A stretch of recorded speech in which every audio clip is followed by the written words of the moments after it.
বাংলাদেশ নিয়ে অনেক ষড়যন্ত্র হইতেছে আমরা দেখতে পাচ্ছি। আসলে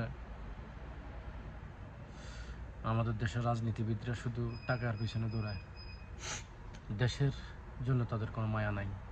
যদি সত্যি তাদের মায়া থাকতো তাহলে 5 আগস্ট যে 17 বছরের স্বৈরশাসক হাসিনাকে উৎখাত করা হয়েছে ছাত্র জনতার অগণিত রক্তের বিনিময়ে, তখনই এই বিএনপি বলেন, বেশিরভাগ বিএনপি দোষ দিব, কারণ তারা তখন ইচ্ছা করলে সব কিছু ক্লিয়ার করে ফেলতো, যেমন প্রশাসন থেকে শুরু করে সেনাবাহিনী, তারপর রাষ্ট্রপ্রধান, সব কিছু চেঞ্জ করতে পারত যদি বিএনপি ছাত্র জনতার সাথে থাকতো। কিন্তু বিএনপি তা করা নাই। এটা আসলে দুঃখের ব্যাপার। আমি একজন বিএনপি সাপোর্টার ছিলাম এক সময়, এখন আমার এগুলা মনে হলে খুব কষ্ট লাগে। এই বিএনপি কি সে বিএনপি যে 5 আগস্টের বিএনপি? আগের বিএনপি না, সম্পূর্ণ আলাদা হয়ে গেছে বিএনপি, সম্পূর্ণ আলাদা। মনে হয় না যে 17 বছর আগের 5 আগস্টের আগের বিএনপি আর 5 আগস্টের পরের বিএনপি সেম। তাদের ভিতরে ক্ষমতার লোভ ঢুকে গেছে। তারা দেশ নিয়ে কখনো চিন্তা করে না, তারা শুধু কিভাবে ক্ষমতায় যাওয়া যায়। আরে বাবার, এই ক্ষমতায় যাইতে হইলে তো কিছু ক্লিন করতে হয়।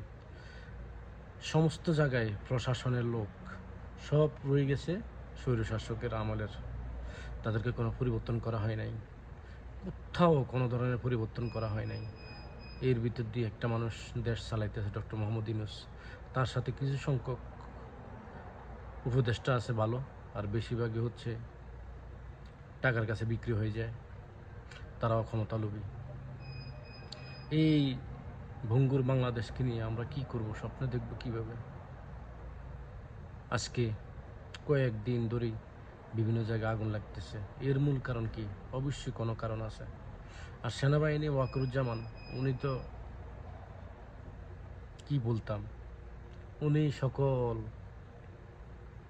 গুম খুনের আসামিদেরকে প্রোটেকশন দিচ্ছেন এবং কি তাদেরকে শত্রু দেশ ভারতে পালিয়ে যাওয়ার জন্য সহযোগিতা করতেছেন।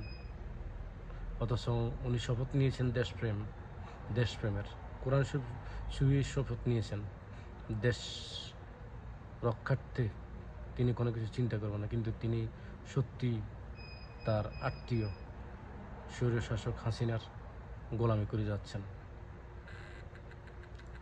বাংলাদেশের ভবিষ্যৎ আবারও নির্ধারণ করা হবে মনে হয়, আমার মনে হয় রাজপথে তরুণ প্রজন্মই আবার নির্ধারণ করবে আমার মনে হয়। বাকিটা আল্লাহ জানে।